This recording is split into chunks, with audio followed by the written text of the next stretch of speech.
Dalam pelaksanaan TMMD ke-111 Kodim 0718 Pati, anggota Satgas bantu warga memotong rumput di areal pengairan sawah agar arus aliran air tidak terhambat sebagai wujud kepedulian sosial.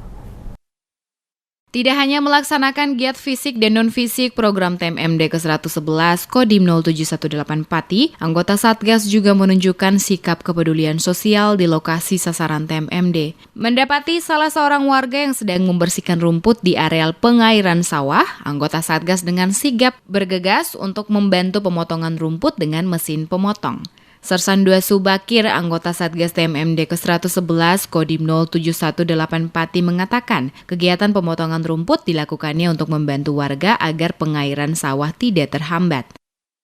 Ya, saya lakukan, saya mencoba untuk membantu dan juga untuk merasakan gimana sih cara kerjanya untuk membersihkan ini pakai mesin segala macam. Jadinya kan kita pengen tahu gimana enak. Tujuannya dibersihkan adalah biar untuk air itu lancar sampai ke tempat yang dituju. Itu di sini kan ada rumput-rumput yang ke bawah supaya tidak menghambat pengairan dan juga tidak terjadi pendangkalan, Mbak.